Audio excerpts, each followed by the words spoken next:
Good morning, class. This is your new lecture, chapter 4, methods of calculating national income. Okay, this is a lecture 1 on this chapter. So methods of calculating national income. In this chapter we will study about methods of calculating national income. There are three methods for calculating national income: value added, income and expenditure. So we will study about three methods of calculating national income.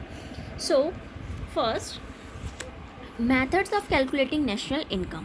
There are three methods of calculating national income: value added method, income method and expenditure method. हम लोग national income को three method से calculate कर सकते हैं.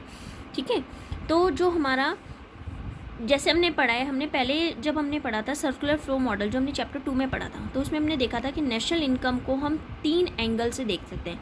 या तो हम देख सकते हैं as the sum total of the value addition in the economy, ठीक है, या as the sum of the income generated, या as the sum of the total expenditure. ठीक है, तो उसी के बेस पे तीन मेथड बना दिए हैं: value added, income and expenditure. ठीक है, corresponding to the three different way of looking at national income, the economist has suggested three methods of calculating national income, that is value added method, income method and expenditure method. So first है value added method. value added method को product method भी बोलते हैं. ठीक है, अगर आपको लिखा रहेगा calculate national income by product method, that is value added method.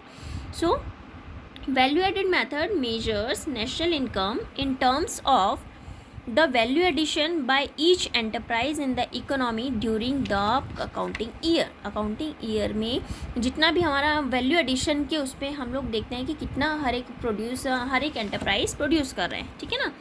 This is also known as industrial origin method and net output method. इसको इंडस्ट्रियल ओरिजिन मेथड भी बोलते हैं और नेट आउटपुट मेथड भी बोलते हैं. वैल्यू एडेड हमें निकालना होता है, तो वैल्यू एडेड कैसे निकालते हैं हम लोग? Value added is the difference between value of output of an enterprise and the value of its intermediate consumption. यानी कि value of output minus intermediate consumption, then value added value will be found. ठीक है, अब ठीक है, इसमें हमने देखा कि value added is equal to value of output. अब इसमें एक वर्ड आया value of output, this. So value of output कैसे निकलेगा? आपको दिया रहेगा क्वेश्चन में, तो how will you find it value of output? It refers to the market value of the goods or services produced from during an accounting year. ठीक है, अगर सपोज वैल्यू ऑफ आउटपुट पूरी हमारी सेल्स के, अगर मैं कह रही हूँ मेरा जितना आउटपुट बना मैंने पूरा सेल कर दिया, तो वैल्यू ऑफ आउटपुट का फॉर्मूला लगता है सेल्स. भाई जितना मैंने सेल किया वो मेरी वैल्यू ऑफ आउटपुट हो गई, कुछ नहीं बचा मेरे पास. ठीक है, लेकिन अगर कुछ आउटपुट हमारा अनसोल्ड रह जाता है, मैंने कुछ सामान मैंने प्रोड्यूस किया लेकिन कुछ तो बेच दिया और कुछ हमारे पास रह गया, तो वैल्यू ऑफ आउटपुट क्या होता है? सेल्स प्लस क्या? Change in stock. Change in stock आपको पता है, डेल्टा मतलब क्या होता है? Change. Delta stock means change in stock. Change in stock का फॉर्मूला कैसे होता है? चेंज इन स्टॉक बहुत बार आपको दिया रहता है, ठीक है, लेकिन अगर नहीं दिया रहता, so you will put formula how we can find change in stock, that is delta stock is equal to closing stock minus opening stock. ठीक है, चेंज इन स्टॉक निकालने के लिए क्या होता है? Closing stock minus opening stock. कि भाई क्लोजिंग में कितना था, ओपनिंग कितना है, उसको माइनस किया तो हमारा डेल्टा स्टॉक आ गया. ठीक है, हमने इसमें ये देखा. और एक और चीज़ है इसमें, इंटरमीडिएट कंजप्शन. देखो यहाँ पे इंटरमीडिएट कंजप्शन है, इसको भी हम लोग फाइंड करते हैं. इंटरमीडिएट कंजप्शन क्या होता है? It refers to value of non factor inputs. जितने भी इनपुट्स होते हैं अदर देन फैक्टर इनपुट, जैसे लैंड, लेबर, कैपिटल, एंटरप्रेन्योरशिप को छोड़ के जितने भी अदर इनपुट्स होते हैं उसको इंटरमीडिएट कंजप्शन बोलते हैं. ठीक है, ये क्लियर है, इसमें कोई प्रॉब्लम नहीं होगी मे बी. देखो value of output is equal to sales अगर if entire output of the year is sold during the year. If some output remains unsold, then value of output is equal to जो sales थी plus delta stock. ठीक है, now अगर हमें NNPFC मतलब national income को NNPFC से denote करते हैं, यानी कि नेशनल इनकम मतलब NNPFC. अगर आपको NNPFC निकालना है, दैट इज़ नेशनल इनकम निकालना है. नेशनल इनकम निकालना है, दैट इज़ NNPFC फाइंड करना है. ठीक है, तो GDP MP आपको गिवन होगा.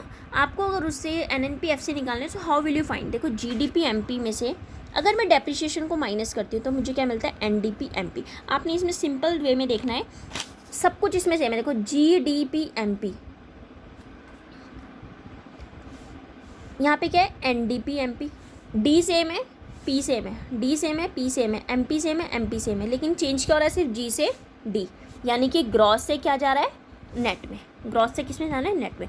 अब ग्रॉस में मैंने आपको कहा था डेप्रिसिएशन ऐड होता है, पहले वाले लेक्चर में हम लोग ये स्टडी कर चुके हैं कि ग्रॉस में डेप्रिसिएशन ऐड होता है, ठीक है। तो ग्रॉस में से अगर आप डेप्रिसिएशन को हटा दोगे तो आपको नेट की वैल्यू मिल जाएगी, ठीक है। अगर आपको सिंपल GDP-MP से NDP-MP में जाना है तो you have to minus depreciation. If NDP-MP से NDP-FC में जाना है, अब देखो सब कुछ सेम है, NDP चेंज क्या हो रहा है, सिर्फ MP से FC।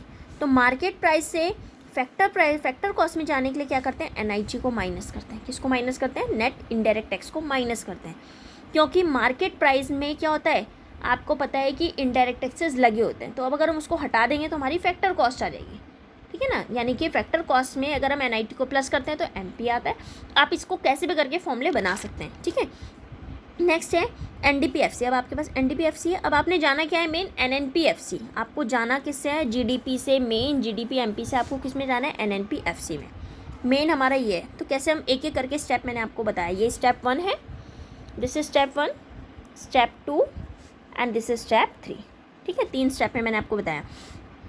तो NDP-FC plus net factor income from abroad, देखो इसमें सेम क्या है, N सेम है, P सेम है, FC सेम है, FC सेम है। अब हमें चेंज क्या करना है, डोमेस्टिक को नेशनल में चेंज करना है। तो डोमेस्टिक से नेशनल कैसे होगी, जब उसमें net factor income from abroad को हम ऐड करेंगे। ये सारे एडिशन सब्ट्रैक्शन वाला मैंने आपको प्रीवियस चैप्टर में पूरा एक्सप्लेन कर रखा था, ठीक है ना। अब इसके लिए देखो मैंने हिंट लिखी है यहाँ पे, अगर आपको ग्रॉस से नेट में जाना है so minus appreciation, market price से फैक्टर कॉस्ट में जाना है तो माइनस NIT, डोमेस्टिक से नेशनल में जाना है तो प्लस NFI है, ठीक है। और अगर इसका अपोजिट कर देते हैं, अगर फैक्टर कॉस्ट से MP में जाना होता है तो प्लस हो जाएगा, नेट से ग्रॉस में जाना है तो प्लस एप्रिसिएशन, ठीक है ना। ये आपके लिए मैंने इसमें हिंट लिखी है। तो आपको ये प्रोसेस स्टेप बाय स्टेप लिखना है। अब देखो जैसे एग्जांपल 1, एक एग्जांपल इसी के बेस में दे रही हूँ। On the basis of the following data about an economy which consist of only 2 forms. 2 forms हैं, value added by form A, 2 forms हैं, फॉर्म A और फॉर्म B। आपको उसकी वैल्यू एडेड निकालनी है। तो सेल्स बाय फॉर्म A, अगर आप देखते हो कि सेल्स बाय फॉर्म A, भाई मैं फॉर्म A हूँ, आप लोग सब फॉर्म B है, ठीक है ना, 2 फॉर्म है। अगर सेल कर रहा है फॉर्म A जो है A B को बेच रहा है, जब A B को बेच रहा है तो वैल्यू एडेड यानी कि पैसे A के पास आएंगे ना, क्योंकि B तो उससे खरीद रहा है। तो यानी कि सेल्स बाय फॉर्म A क्या है, देखो न्यूमेरिकल आपको मैंने वहाँ लिखा था क्वेश्चन, अभी ये सॉल्यूशन है। Value added by form A निकालना है, यानी कि सेल्स बाय फॉर्म है। परचेज फ्रॉम फॉर्म B, उसने B से ख़रीदा तो इसलिए माइनस होगा क्योंकि उसके पैसे गए हैं यहाँ पे। और प्लस चेंज इन स्टॉक, जो मैंने आपको बताया था कि चेंज इन स्टॉक ऐड होता है, ठीक है ना। तो आपको वैल्यू गिवन थी, देखो इसमें sales by form A 100, purchases from B 40, ठीक है। और प्लस क्या कैसे निकालते हैं चेंज इन स्टॉक, मैंने बताया था क्लोजिंग माइनस ओपनिंग। तो क्लोजिंग कितना है इसमें आपका 35 और ओपनिंग कितना है 25, ठीक है। तो आंसर कितना है 10, ठीक है। तो ऐसे करके आप इसका निकालोगे क्लोजिंग स्टॉक और ओपनिंग स्टॉक, दैट इज नहीं क्लोजिंग स्टॉक उसका देखो, sorry closing stock of form A का बात करें तो फॉर्म A की क्लोजिंग स्टॉक कितनी है, फॉर्म A की क्लोजिंग स्टॉक आपको गिवन होगी इसमें, देखो फॉर्म A की 20 और ओपनिंग स्टॉक कितनी है फॉर्म A की 25। देखो यहाँ पे मैंने सॉल्यूशन कर रखा है, 20 minus 25 that is 60 minus 5 55 lakh. ऐसी आपको फॉर्म B की फाइंड करनी है। Sales by firm B minus purchases from firm A, क्योंकि उसने खरीदा इसलिए माइनस हुआ, सेल्स को प्लस करें क्योंकि उससे पैसे हमारे पास आते हैं जब हम कोई सेल करते हैं, plus change in stock, same formula. अगर मुझे ग्रॉस वैल्यू एडेड निकालना है तो कैसे निकालेंगे, value added by form A, value added by firm B minus indirect taxes, ठीक है। तो दोनों की वैल्यू को प्लस किया, उसमें से इनडायरेक्ट टैक्स आपको क्वेश्चन में गिवन था, indirect taxes paid by both forms कितना था 30। तो इसको हम क्या कर देंगे यहाँ पे माइनस, ये फॉर्मूले हैं आपके, ठीक है ना। तो 155 lakh is the answer. On this basis we have to do one numerical, and in the next lecture we will continue from this. Okay, thank you, have a nice day.